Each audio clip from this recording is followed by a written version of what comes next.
મારી ગંદેવી સુગર ફેક્ટરીમાં કોને આ ચાર દાવો કર્યા છે? કેમ તમારે બળજબરીથી રાજીનામું આપવું પડ્યું? એ પણ મારા આપ ગુરુ છો, પણ મને તો સવાલ એ થાય છે, આ બધા એમ કે છે કે બળજબરીથી રાજીનામું શું કરવા તમે ત્યારે અમને ના બોલાવ્યા અને પછી એમ કહે છે કે આ તો કાંટાવાળો નીકળ્યો, તો તમને ખબર નથી? નમસ્કાર દોસ્તો, આપ જોઈ રહ્યા છો સાયક્લોપીડિયા હાઉસ સંચાલિત નવસારી લાઈવ. નવસારીના ઇતિહાસમાં અથવા તો દક્ષિણ ગુજરાતના ઇતિહાસમાં જેનું નામ સુવર્ણ અક્ષરે લખવાનું છે અથવા તો લખાઈ ગયું છે એવી મારી, તમારી, આપણી ગંદેવી સુગર ફેક્ટરી, કે જે ગંદેવી સ્થિત છે પરંતુ આખા વિશ્વની નજર એના પર છે. એ ગંદેવી સુગર ફેક્ટરીનું સુકાન સંભાળવા માટે, એ ગંદેવી સુગર ફેક્ટરી એટલે કે ખેડૂતોની એ આમ તો સહકારી મંડળી છે, પરંતુ એનું નેતૃત્વ કોના હાથમાં સોંપાશે અથવા તો આ ગંદેવી સુગર પર કોણ કરશે રાજ, એ માટેની અત્યારે સ્પર્ધા શરૂ થઈ ગઈ છે.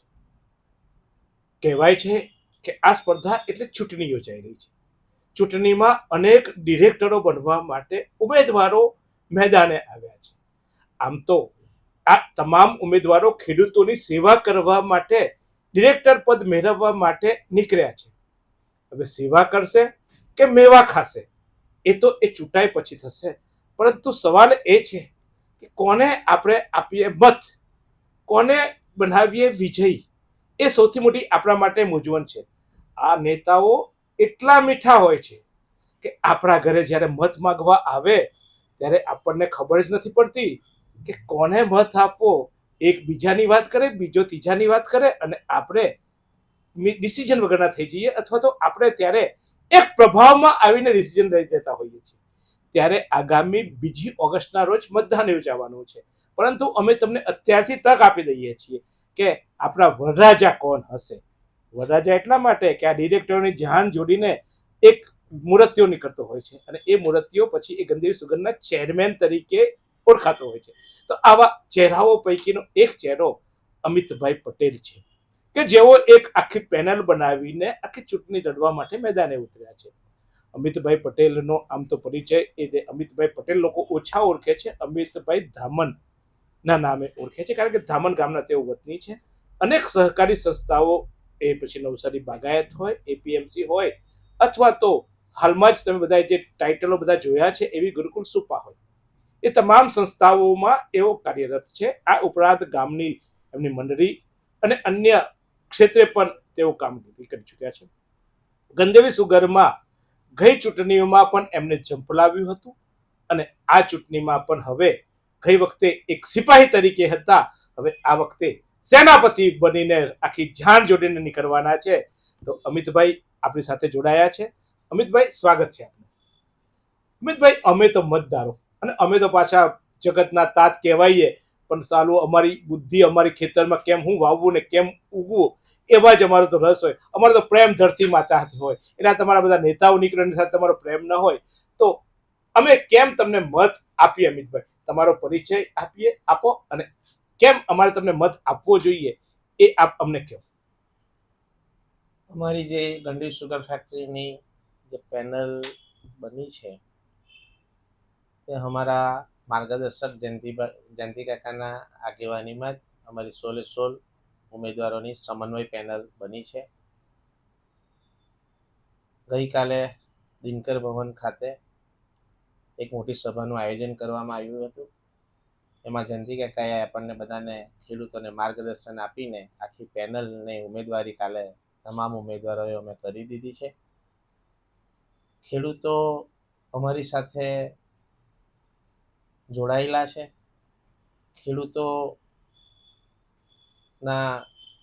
માર્ગદર્શક એમ જોઈએ તો જયંતિ કાકાએ કાલે ઘણું સારું માર્ગદર્શન આપ્યું અને કીધું કે આટલા વર્ષ જ્યારે ભારત દેશની અંદર 800 સુગર ફેક્ટરીમાંથી 21 વર્ષ સુધી સૌથી વધુ ભાવ આપતી સુગર ફેક્ટરી ગંદેવી સુગર ફેક્ટરી છે અને એનો જશ જયંતિ કાકાને જાય છે અને એમનો વહીવટ કુશળતા જે એમણે બતાવી છે એ ખરેખર છેલ્લા 3 વર્ષમાં જયંતિ કાકાના રાજીનામા પછી જે સુગર ફેક્ટરીની આર્થિક પરિસ્થિતિ બગડી છે, જેને લીધે લોકોમાં, ખેડૂતોમાં એક આક્રોશ જોવા મળી રહ્યો છે. અમિતભાઈ, સુગર ફેક્ટરીને તો કદાચ જયંતિ કાકાને, કારણ કે એ તો ન ભૂતો ન ભવિષ્ય, તો એમને જે કામ કર્યું છે, જે સુગર ફેક્ટરી ઉંચાઈ ગયા છે તેના, પણ અમે તમને શું કરવા મત આપીએ, અને તમારો પરિચય પહેલા તમને આપો કે કોણ અમિતભાઈ. કારણ કે બધા બહુ મોટી મોટી વાતો કરે અમિતભાઈ અમિતભાઈ, પણ અમિતભાઈ અમે જોયા ના હોય ઘણી વાર. તો અમિતભાઈને અમારે જોવા પણ છે, અમિતભાઈને ઓળખવા છે એટલે પેલા અમિતભાઈને અમને ઓળખાવો કે અમારો કેપ્ટન કોણ. પાછા તમે તો બધા નવા નવા ખેલાડીઓ લઈ આવશો, તો એ ખેલાડીઓ કેવા હશે તો પછી ઓળખીશું, પણ પેલા અમે કેપ્ટનને તો ઓળખીએ. હું ધામણ વિભાગ વિવિધ કાર્યકારી સહકારી મંડળીમાં પણ હું પ્રમુખ તરીકે સેવા આપું છું. નવસારી જલાલપોર તાલુકા બાગાયત સહકારી મંડળ, જે 2 તાલુકાનું મંડળ આવેલું છે, તેમાં પણ હું પ્રમુખ તરીકે સેવા આપું છું.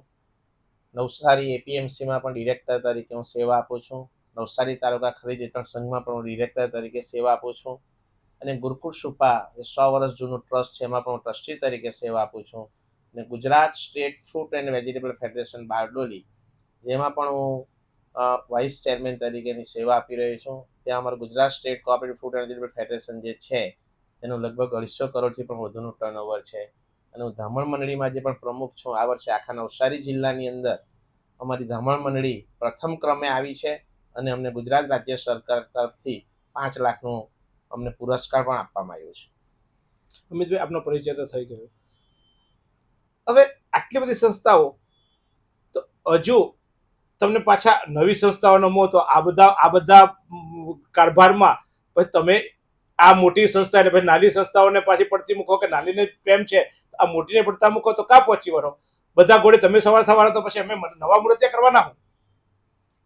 જ્યારે અમે પાયાના ખેડૂત છે અને અમારો મુખ્ય વ્યવસાય અમે શેરડી સાથે જોડાયેલા છે અને શાકભાજી સાથે જોડાયેલા છે. ગ્રામીણ સેવા મંડળીઓમાંથી જ અમને આ બધી પ્રેરણા મળીને અમને આગળ જવાની એક તક મળી છે. અને સુગર ફેક્ટરીમાં જઈશ, મેં 5 વર્ષ પણ સુગર ફેક્ટરીમાં ડિરેક્ટર તરીકે સેવા આપી છે, ત્યારે દરેક ખેડૂતોને ખબર છે કે અમિતભાઈ ખેડૂતોના અનેક પ્રશ્નો હલ બી કર્યા છે અને સક્ષમ ભાવ આપવામાં પણ મારો સિંહ ફાળો રહ્યો છે. એટલે અમે નાની મંડળી હોય કે સુગર ફેક્ટરી હોય, અમે બધાને સમન્વય સાથે રાખીને અમે હું વહીવટ કરું છું. અને જે મેં મારી સંસ્થાઓ જે છે તે મેં સરસ રીતના રનઆઉટ કરું છું અને રાજ્યભર કે જિલ્લાભરમાં અમે એને નામ રોશન કર્યું છે. અમિતભાઈ, અમે તમને કેમ આપીએ મત? અમારી પાસે તો બીજા આવે છે, અને એમાં તો એમાં કહેવાય છે કે અમારા તો જે જૂના બધા છે, તો અત્યારે તાજા અનુભવી છે. જલ્દી કાકા તો ઉંમરવાળા થઈ ગયા, વયોવૃદ્ધ થઈ ગયા, અને એમના નામે તમે તરી જવાના. પણ અમારે તો નવા અત્યારે જે બધા સુગર ફેક્ટરીના જે ડિરેક્ટરો છે, એને જ અમે ચાલુ રાખીને તમને શું કરવા મત આપીએ, પાછા શું કરવા પરિવર્તન લાવીએ અમે? એનું કારણ કંઈક અમને આપો. શેરડી ઉગાડતા ખેડૂતોના અનેક પ્રશ્નો છે.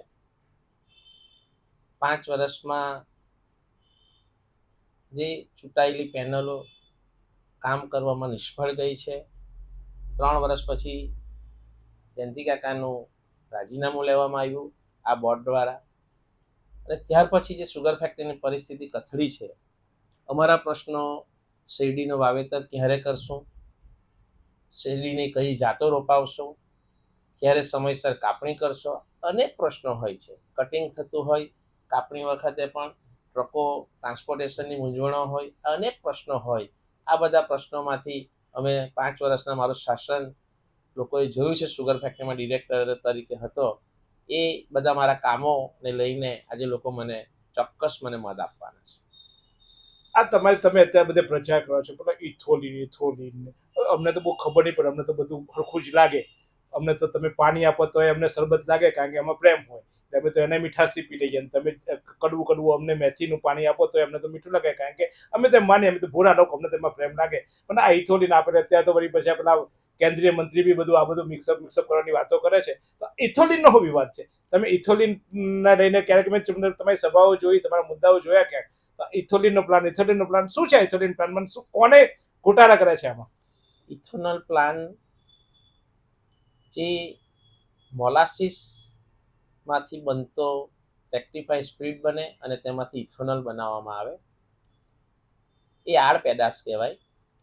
એમાંથી આપણે જયંતિ કાકા વખતે 22 થી 25 કરોડ રૂપિયા ખર્ચીને ઇથોનોલ પ્લાન્ટ રાખેલો હતો, અને 125 લાખ લીટર દર વર્ષે એમાંથી ઉત્પાદન થતું હતું.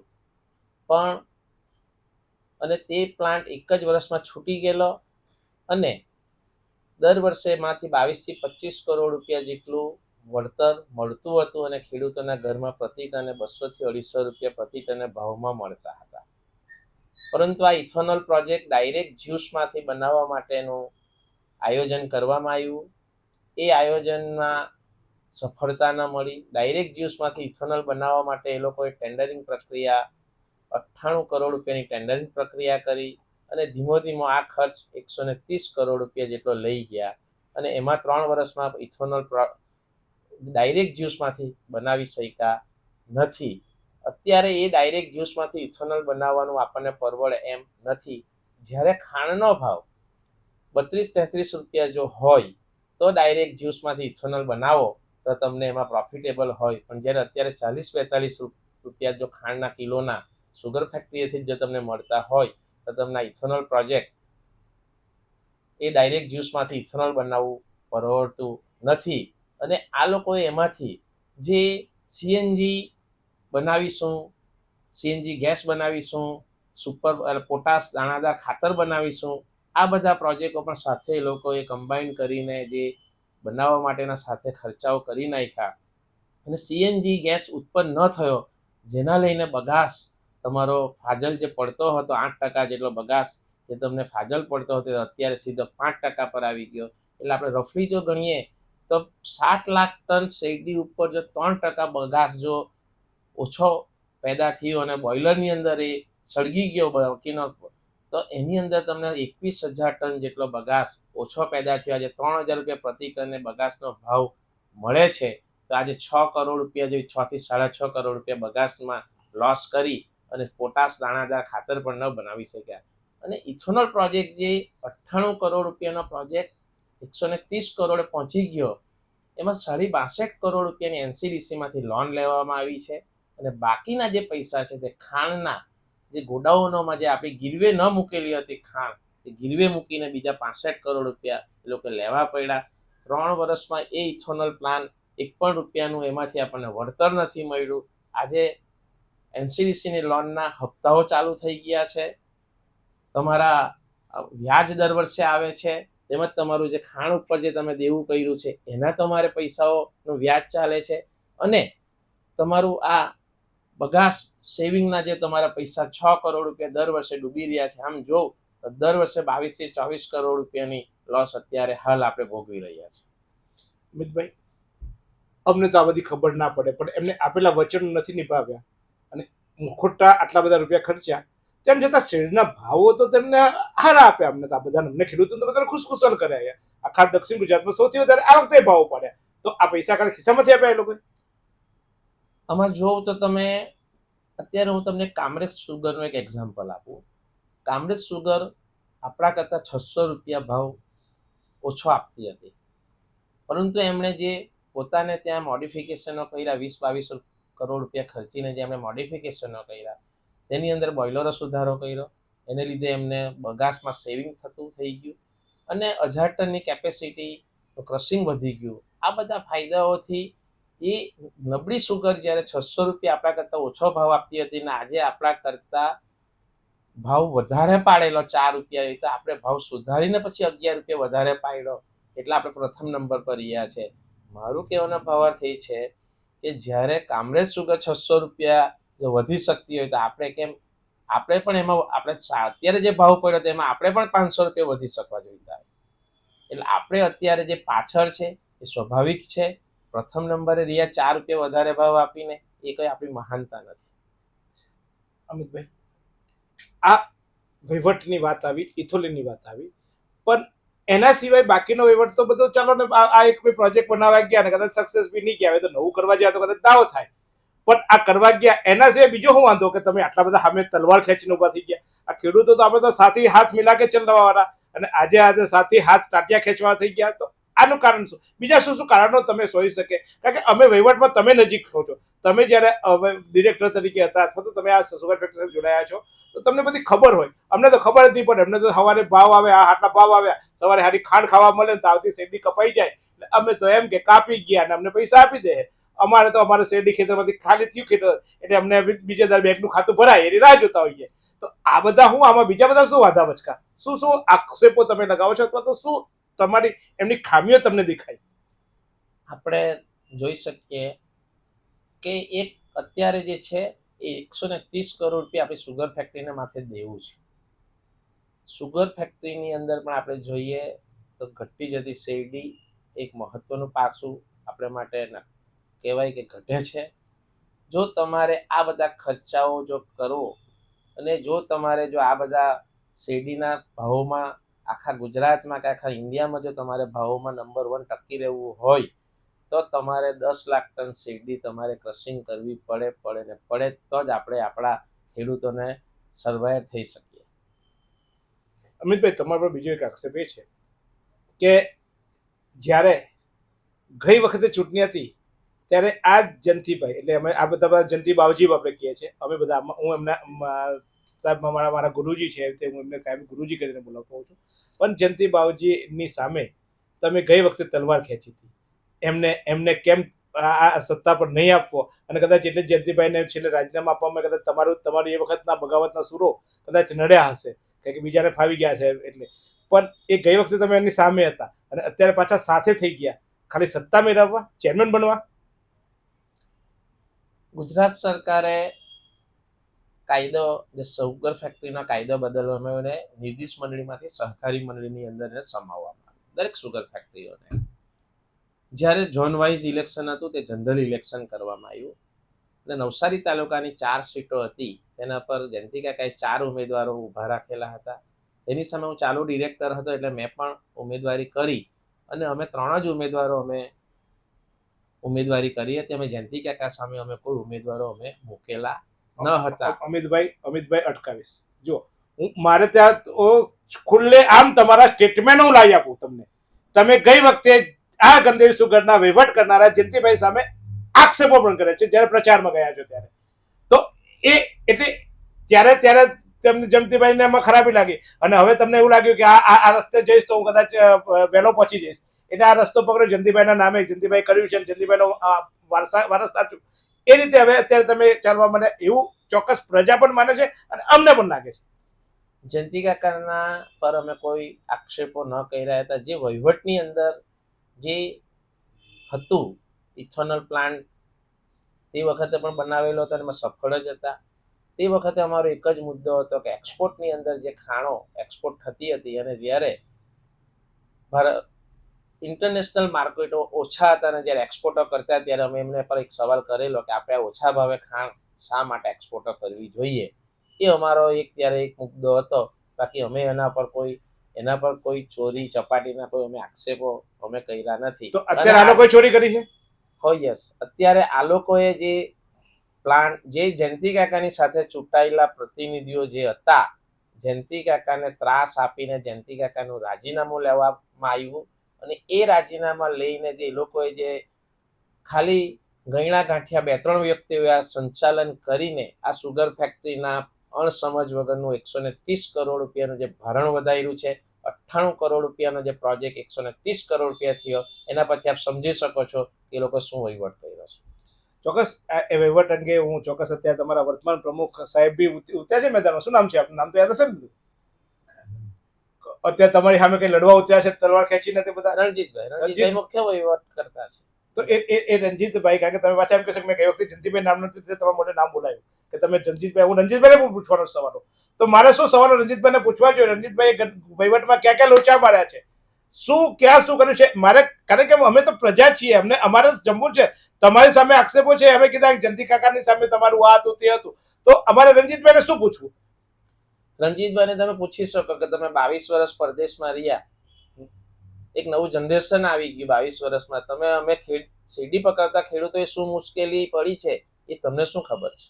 તમે જ્યારે વહીવટમાં જયંતિ કાકાની આંગળી પકડીને જ્યારે ચૂંટાયા છો, જયંતિ કાકાને આજે નબળા ગણીને નીકળો છો કે એના બહુ, આજે રણજીતભાઈ પ્રચાર કરે છે કે જયંતિભાઈનો ભ્રષ્ટાચાર, મારી પાસે આખી ડાયરી ભરેલી છે, કેમ ડિક્લેર નથી કરતા?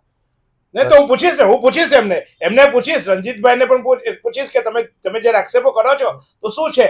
કારણ કે અમારું આ ઇન્ટરવ્યુનો કોન્સેપ્ટ કોઈને ઉતારી પાડવાનો, ફરી એકવાર સ્પષ્ટતા કરું છું, કોઈ પણને ઉતારી પાડવા માટે કે કોઈને નીચા જોડવા માટે, કોઈને ભ્રષ્ટાચારી કે કોઈ ખરાબ છે એવું બતાવવા માટે નથી. અમારો આ આક્ષેપ દર્પણ જેવો છે. જે વ્યક્તિ પર જે દેખાય છે એ અમે બતાવવાની કોશિશ કરીએ છીએ, પણ આ દર્પણ પર ક્યાંક ડાઘ લાગ્યા છે. તો આ ડાઘ સાના લાગ્યા છે? કારણ કે દર્પણ પર જો કાળો ડાઘ હશે તો એ કાળો દેખાશે, લાલ ડાઘ હશે તો લાલ દેખાશે, અને જો સોનાનો દાગ હશે તો સોનાનો દેખાશે. પણ આ ડાઘ કેવી રીતે પડ્યા? કોને આ આઈનામાં, મારી ગંધેવી સુગર ફેક્ટરીમાં કોને આ ચાંદલાઓ કર્યા છે? એ ચાંદલાઓ મારે અમારા ડિરેક્ટરો એટલે કે જે અમારા મતદારો છે, અને મતદારો સિવાય અમે પણ જોડાયેલા છીએ. કારણ કે તમે શેરડીના ભાવ સારા આપો અને પછી ખાંડના ભાવ વધારી દો તો એ અમારી ચા પણ અમને કડવી લાગે. એટલે અમારી માત્ર તમારા ખેડૂતોના સભાસદો પૂરતા નહીં, અમારા સુધી પણ આ તમારી વહીવટની અસર પડવાની છે. એટલે અમે તમને પણ પૂછીએ છીએ ને એ જ વસ્તુ રણજીતભાઈ તૈયાર રહેજો, તમને પણ પૂછવામાં આવવાનું છે. શું આક્ષેપો હોઈ શકે ને શું પૂછીશું અમે રણજીતભાઈને? રણજીતભાઈને તમે પૂછી જોજો કે આ જ્યારે ઇથેનોલ પ્રોજેક્ટ બનાવવા માટે મેં જાહેર વાર્ષિક સાધારણ સભામાં પણ એમનો વિરોધ કરેલો કે આ પ્રોજેક્ટમાં આપણને સફળતા મળવાની નથી, પણ પોતાની જીત કે ના મારે જયંતિભાઈએ જે કર્યું છે તેનાથી પણ સારું આ સુગર ફેક્ટરીમાં કરવું છે, સારું કહેવાય ને રમિતભાઈ. એ પોતાનો હમથી આ પ્રોજેક્ટ બનાવ્યો છે ને જેમાં આપણને સફળતા નથી મળી. હું આ બે જનરલ સભાથી એમનો પ્રશ્નોત્તરી પણ જાહેર જનરલ સભાના સ્ટેજ ઉપરથી મેં એમને બધા આંકડાકીય માહિતીઓ પૂછી છે, એનાથી જવાબ સુદ્ધા પણ મને આપી નથી શકાયા. એટલે કહેવાનો મારો ભાવાર્થ એ જ છે કે જયંતિ કાકાનો વહીવટ હતો.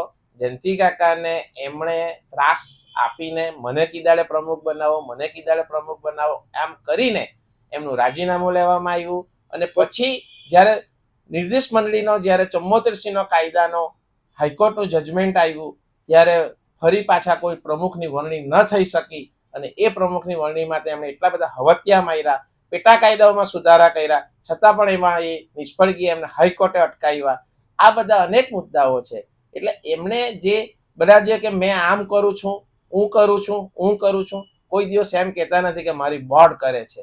આ બધા એના જે એટલે એમનો ઈગો જે છે એ તમને બી તમારો ઈગો બી હટતા કે હું કરું છું તો અમે અમારું નામ કેમ નથી દેતા? એટલે સામે પડે તમે? નહીં, હું તો ડિરેક્ટર છું જ નહીં.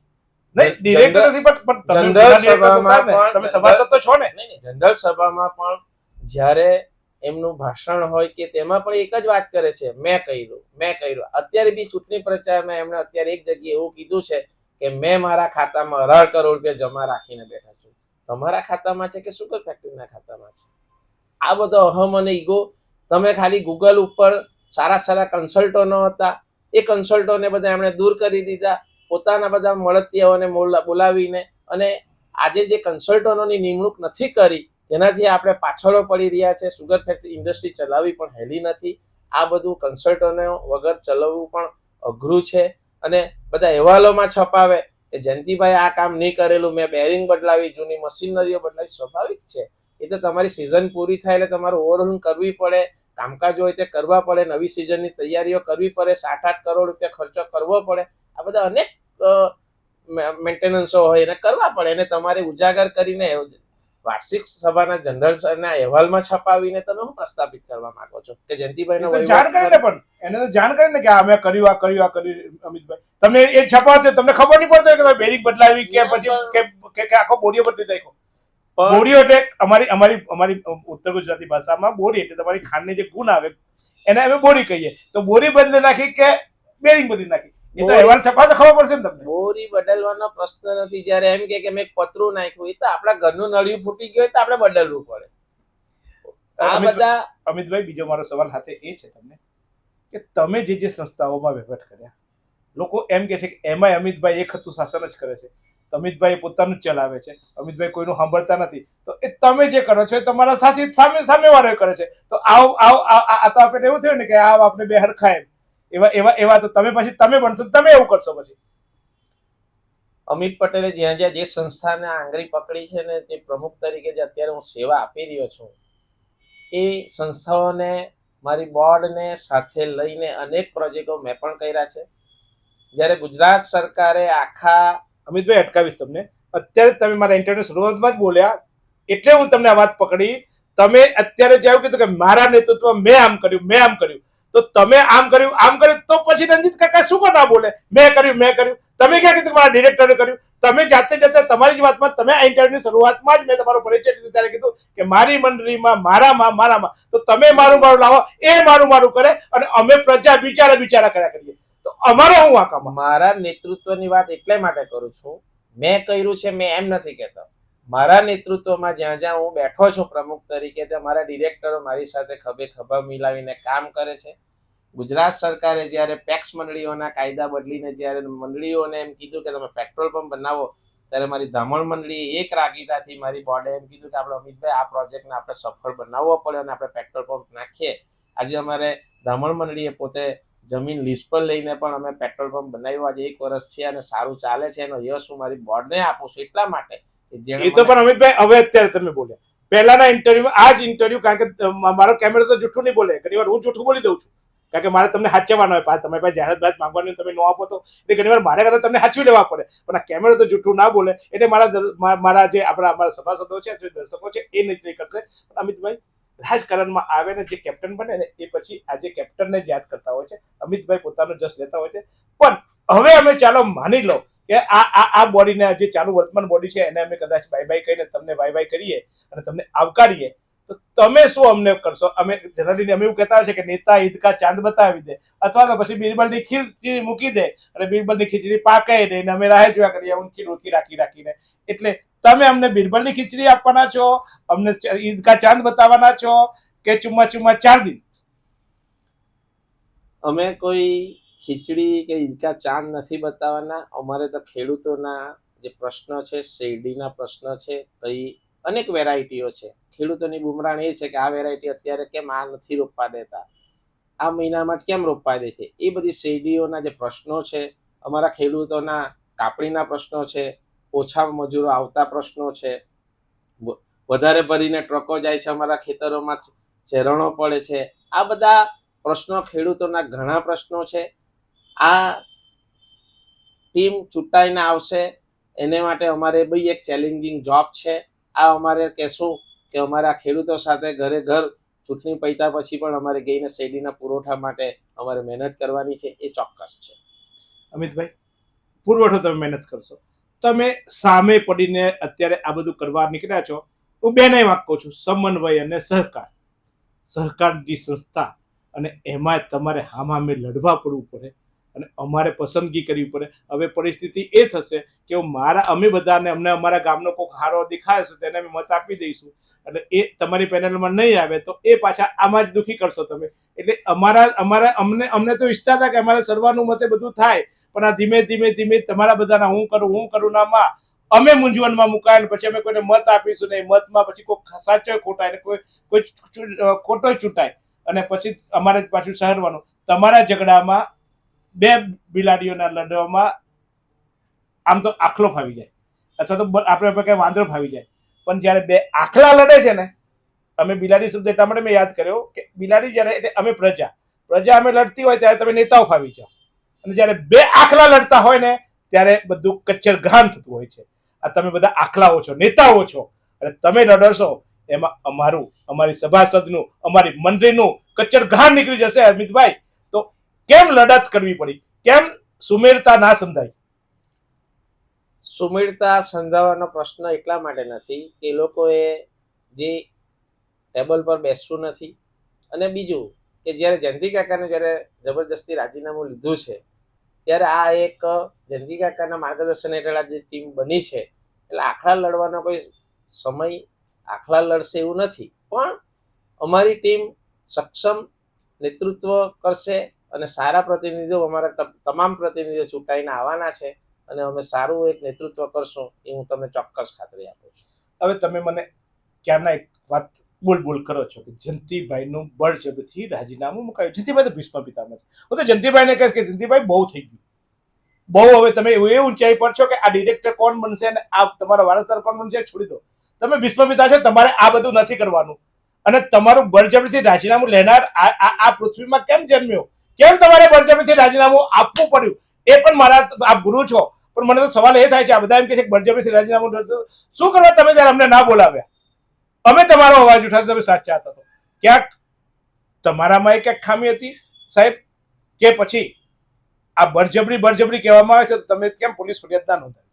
અને અમિતભાઈ, તમે આજે બળજબરીનો ઉલ્લેખ કરો છો એટલે નિમિત્ત તમે છો, તમે બોલો છો બળજબરીથી, તો કેમ એ વખતે તમે જયંતિભાઈની પીઠવે ઉભી રહીને કેમ પોલીસ ફરિયાદ ના નોંધાવી, અથવા તો કેમ અવાજ ના ઉઠાવ્યો કે આ જયંતિભાઈને બળજબરીથી રાજીનામું આપી દેવામાં રાજીનામું લઈ લેવામાં આવ્યું છે?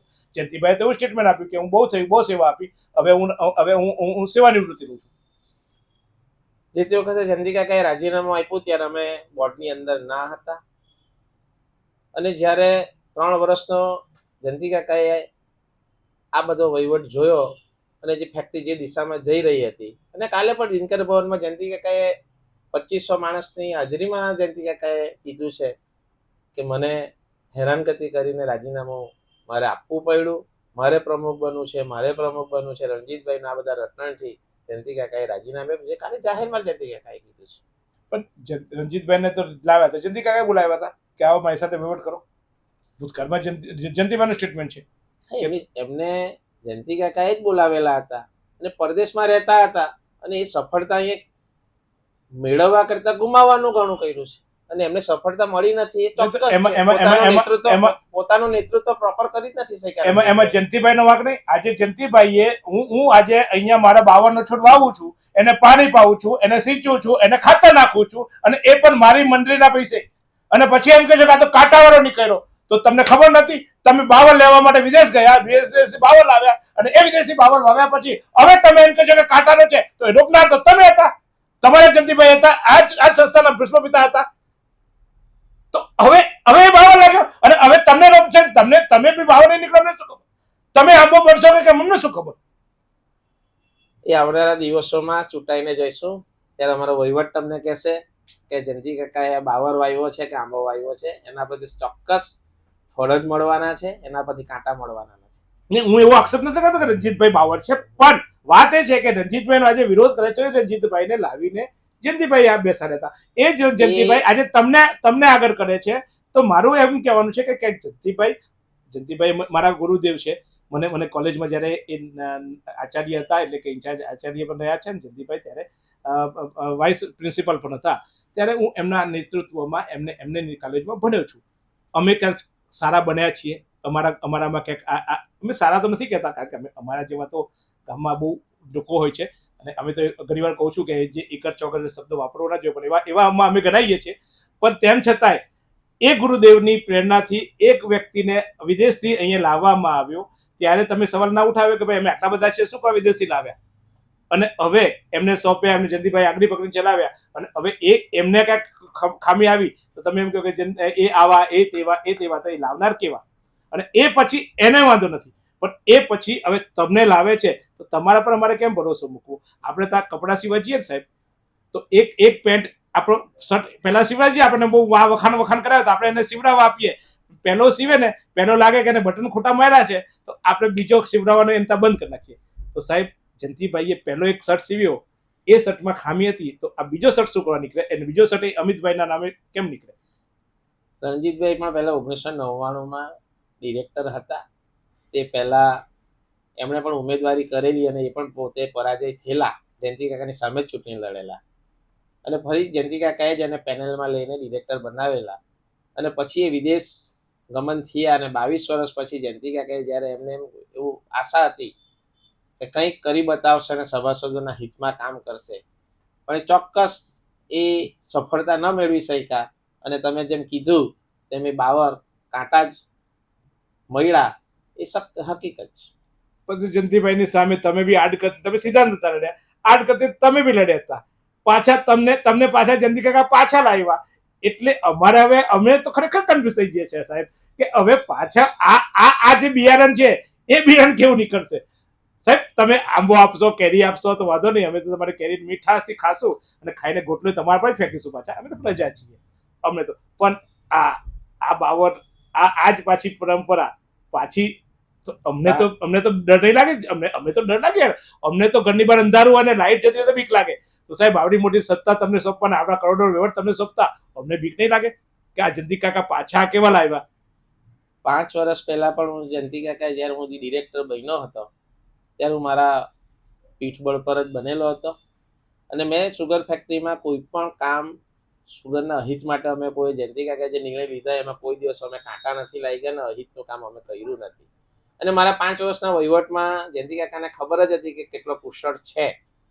એ હેતુથી જ મને જ્યારે આ બધી પરિસ્થિતિનું નિર્માણ થયું એટલે જયંતિ કાકાએ મને બોલાવીને કીધું અને અમે ભેગા થઈને ફરી પાછા મને જયંતિ કાકા પેનલમાં કે તું આગેવાનીમાં પેનલ બનાવો અને બધા ભેગા થઈને આ ચૂંટણી લડીને એક સારું સંચાલન કરો એવું એમણે મને કીધું. અમિતભાઈ, અહીંયા તમને અટકાવીશ. તમે જાતે કહો છો કે હું સક્ષમ છું, હું કેપેબલ છું, મને કોઈની જરૂર નથી, તો પછી જયંતિભાઈને માથે બેસાડીને અથવા જયંતિભાઈને આગળ કરીને તમે શું કરો? તમે તમારા મત પર લાવો ને. શું કરો? જયંતિભાઈ છે, જયંતિભાઈ મારા સહયોગ છે, જયંતિભાઈના નામે શું તમે પ્રચાર કરવા નીકળો? કે હું અમિત પટેલ છું, હું વહીવટ કરીશ, હું અમારા ડિરેક્ટરો છે, આ ડિરેક્ટરો છે, અમે વહીવટ કરીશું. શું કરવા તમે જયંતિભાઈને આગળ કરીને એમના નામે મત માંગવા નીકળો છો? તમે સક્ષમ છો, તમે તમારા નામે કેમ નથી માંગતા? અમે અમારા નામે જ મત. આ તો મોદીના નામે મત આપ્યા, પછી કેવા આવી ગયા તમને મને બધાને ખબર છે. તમે નારાજ છો, અમે નારાજ છીએ, અને એ દર વખતે મોદી લાવે છે, મોદી નામે મત આપીએ અને પછી પસ્તાઈએ છીએ. તો આ જ વસ્તુ અમારા સુગર ફેક્ટરીમાં કરવાની કે જયંતિભાઈ જેવા ભીષ્મપિતા ન ભૂતો ન ભવિષ્ય તો આવો વિદ્વાન માણસ, આવો વ્યક્તિત્વ, હું એમને ભીષ્મપિતા કહું છું. હું તો જયંતિભાઈને બી કહું છું જયંતિભાઈ તમારું નામ ના વટાવવા દેવું જોઈએ, પણ લોકો વટાવે છે, વાંધો નહીં, પણ તમારા નામે લડો, શું કર જયંતિભાઈને આગળ કરો છો? અમે અમારા નામ અને અમારા કામ પર જ અમે ખેડૂતો પાસે જઈ રહ્યા છે અને અમે ચોક્કસ જયંતિ કાકા અમને માર્ગદર્શન આપે છે. અમે જયંતિ કાકાના માર્ગદર્શનથી જ આગળ વધીએ છીએ, પણ ખેડૂતોમાં જે અમે અમારી પોતાની પ્રતિભા અને અમારી છાપ તેના ઉપર અમે મત માંગી રહ્યા છે. અમે અમારી આખી પેનલ જે ઉમેદવારો છે પોતપોતાના એરિયામાં કરતા કામો બતાવીને જે લોકો ખેડૂતો પાસે મત માંગે. અમિતભાઈ આ લોકોને કહું ને કે જયંતિભાઈ નામે મત આપતા, અમિતભાઈ નામે મત આપજો, તમારા ડિરેક્ટર નામે મત આપજો, પ્રજાને કહું ને આવું કે એમાં માર્ગદર્શક તો કોઈને કોઈ હોય ને. માર્ગદર્શક તો મોદી માર્ગદર્શક જ છે સાહેબ. માર્ગદર્શક તો કોઈને કોઈ હોય ને. તમે સોનિયા ગાંધી સત્તા પર નથી બેઠી, મનમોહન સિંહ જ્યારે રાજ કરતા હતા ત્યારે તમે જ ભારતીય જનતા પાર્ટીમાં છો. તમે કહેતા હતા કે સોનિયા બેક સીટ ડ્રાઇવિંગ કરે છે, બેક સીટ ડ્રાઇવિંગ કરે છે સાહેબ. તો આ તો એ જ થવાનું ને. તો હું અમિતભાઈ ને અને જયંતિભાઈ કદાચ જયંતિભાઈના નામે મત માંગશો તો જયંતિભાઈની થયેલી ખામીઓ પણ સામેવાળા તો ઉજાગર કરશે ને. માણસ કામ કરે છે તો ભૂલ થશે, અને ભૂલ થશે તો ભૂલો તો શોધીને લાવશે. તો ત્યારે પછી તમે શું જવાબ આપશો? ત્યારે તમે જયંતિભાઈ કર્યું મને ખબર નથી. એવું ના હોય. આજે જ્યારે એક દીકરો મોટો થાય, ભણી ગણીને પોતા પિતાનો કારોબાર સંભાળતો હોય, સ્વાભાવિક છે એનો કોઈને કોઈ આંગળી આપે, એનો માર્ગદર્શક બને અને વહીવટમાં કુશળ બને, સ્વાભાવિક છે. તો કોઈના વ્યક્તિના કોઈને કોઈ માર્ગદર્શક હોય તો જ આગળ વધી શકે. પણ એમની ખામીઓને કદાચ ઉજાગર કરશે તો જવાબ આપશો તમે? એટલે અમે ખામીઓ શોધવા માટે નથી જતા. નહીં, બીજા શોધશે ને, તમે તો નહીં શોધો. તમે તો હવે ક્યાંથી શોધો? આપણો ડ્રાઈવર ગાડી ચલાવે, એકવાર ચાવી તમે આપી દીધી, પછી તો ખામી શોધો તો તેને શું લાવ્યા એમ કહેશો? પણ બીજા તો શોધશે ને, અમે તો શોધીશું ને. અમે તો નવરા છીએ, અમારે તો આ ચૂંટણી બધી પછી કામ ધંધો નથી, લાગી પડશું તમારી પાછળ. શોધશો તો એનો કોઈ પણ શોધશો તો આપણે એનો જવાબ આપવા માટે બંધાયેલા છે અને તમને બતાવીશું કે શું ખામી હતી અને શું ખામી ન હતી. તો ચોક્કસ વધુ સવાલો પણ મનમાં ઉભા છે, પણ એક ડિરેક્ટર પર શું આપણે બધું જોડ નાખીએ? બીજા બધાએ પછી નીકળ્યા છે ને, આવે છે ને મત માંગવા, આ વિસ્તારના અમે ને, આ વિસ્તારના અમે ને, આ વિસ્તારના અમે ને, બધાને પૂછવું છે મારે. કારણ કે સેવા કરવા નીકળી પડો છો તમે ઘરેથી, અમારી પાસે મત માંગવા આવો છો, વાંચનો કરો છો, પછી જ્યારે તમે નિષ્ફળ જાવ છો ત્યારે પેલાય કર્યું એકબીજા પર ખોકર આપતા હો છો. અને અમે દર વખતે તમારી સામે આવીએ છીએ, નેતાઓ ચૂંટીએ છીએ, આશાઓ જન્મ બનાવીએ છીએ, અને આશાઓ અમારી તૂટી જાય છે, સપનાઓ અમારા તૂટી જાય છે. અમને સુગર ફેક્ટરીની સાથે સીધા એટલા માટે સવાલો છે કે એમાં અનેક લોકોની રોજગારી મળે છે. મારો એક ખેડૂત કમાશે ને તો મારી દુકાને કપડા લેવા આવશે, મારી દુકાને સોનું લેવા આવશે. હું એવું આશા રાખું ખેડૂત એટલું જ કમાય કે મારી દુકાને સોનું લેવા આવશે. એ સોનાનો વેપારી કમાશે તો એ મને જાહેરાત આપશે, તો સારા સમાચાર આપીશ. એટલે ખાલી સુગર ફેક્ટરી, કારણ કે ઘણાને એવું લાગે સુગર ફેક્ટરીમાં અમને શું લાગે વર્ગે, પણ એક ખેડૂત કમાશે, એ ખેડૂત પાસે પૈસા આવશે, એ ખેડૂત સદ્ધર બનશે તો એની ખરીદી આપણી સાથે કરશે. એ 2 શાકની જગ્યાએ 3 શાક ખાશે, એ તેલ વાપરશે, એ મરચું વાપરશે, એ મીઠું વાપરશે, એ સારી ગાડીમાં ફરશે, એ સારા જગ્યાએ ફરવા જશે, અને એ તમામની અસર તમને ને મને પડવાની છે. એટલે આ માત્ર સુગર ફેક્ટરીનો ખેડૂતોનો નહીં, તમારો ને મારો, આપણા જીવનના નિર્વાહનો આ પ્રશ્ન છે. અને એના વહીવટકર્તાઓ જો સારા હોય, સારા ખેડૂતોને ભાવ આપશે, ખેડૂતો સારા કમાશે, તો જ આપણે સદ્ધર થવાના છીએ. એટલે ઘણાને એવું લાગે સુગર ફેક્ટરી એમને શું લાગે વર્ગે, તો તમામ ઉદ્યોગો એકબીજા સાથે પૂરક છે, તમામ વ્યવસાય એકબીજા સાથે પૂરક છે, એટલે અમને પણ લાગવાનું છે. અમિતભાઈ, આશા રાખીએ છીએ અને મારા તમામ મતદારો જે તમને મત આપવાના છે એમને પણ કહું છું કે ઓળખજો, પારખજો, 4 વાર સવાલ કરજો. આજે અમિતભાઈ મારા વાલા છે, અમિતભાઈ આના સાથે આવેલા છે, અમિતભાઈ મારા ગામના ફલાણાને પકડીને આવ્યા છે, મત આપવો. અમિતભાઈ એક્ઝામ્પલ છે, કારણ કે અમિતભાઈ ઇન્ટરવ્યુમાં છે. કાલે રણજીતભાઈ આવશે તો રણજીતભાઈ પાસે પણ આ જ વસ્તુ કહીશ કે જે પણ આવે પૂરા તપાસજો, 4 સવાલ પૂછજો. મત આપવાની જે વાર છે એટલા માટે જ મેં પહેલેથી તમને મોકા આપું છું. પૂછજો, પછી પસ્તાતા નહીં. પૂછીશું, પછી ખોટું કરશે તો આપણને તો હાશ થઈને ઊંઘ આવશે. ભાઈ, મેં તો પૂછ્યું તું, હવે તેમ છતાં બીજાએ મત આપ્યો તો હું શું કરું? એટલી ઊંઘ તો આવશે ને ભાઈ. તો તમે મારા ખેડૂત, કારણ કે હું ખેડૂત છું, હું મહેસાણાનો ખેડૂત છું. અમારા ખેતરોમાં પાણી નથી ને એટલે અમારે અહીંયા આવવું પડે. અમારે ત્યાં આવી સહકારી મંડળીઓ નથી ને, અને અમારા ખેડૂતો સુકાભટ રહ્યા, અમારા ખેતરો સુકાભટ રહ્યા ને, એટલે અમારે અહીંયા આવવું પડ્યું. એ દર છે અમને. કારણ કે જો અમારા પિતાઓને પણ અથવા તો અમારા પિતાના પિતાઓને પણ જો યોગ્ય સગવડ આવી સુગર ફેક્ટરી મળી હોતે, યોગ્ય વસ્તુ ત્યાં મળી હોતે ને, તો કદાચ અમારે આ સ્થળાંતર ના કરવું પડતું. આ પારકા પ્રદેશમાં આવીને અમારે રોટો રડવો પડે છે, ત્યારે ચોક્કસ ખેડૂતો શાંતિથી ઊંઘે, ખેડૂતોને હાશ થાય, મારો ખેડૂત સમૃદ્ધ થાય. અને કહેવાય છે કે જગતનો તાત એટલે કે જગતનો પિતા છે એ કાયમ પિતા જ રહે. એ પછી સાંજે જે ના પીવે એ સાંજે ટેન્શનમાં પેલું બીજું ના પીવે, પણ એ પિતા એટલે કે બાપ બનીને રહે એવી આશા રાખું. અને એ આશા અમિતભાઈ તમારા પર અને તમારા જે ચૂંટાયેલા ડિરેક્ટરો આવશે, અત્યારે તો મત માંગવા નીકળે છે, પણ કદાચ ચૂંટાવ તો એ તમારા પર છે. છોડીશ નહીં તમને જો તમે ખોટા માર્ગે જશો તો.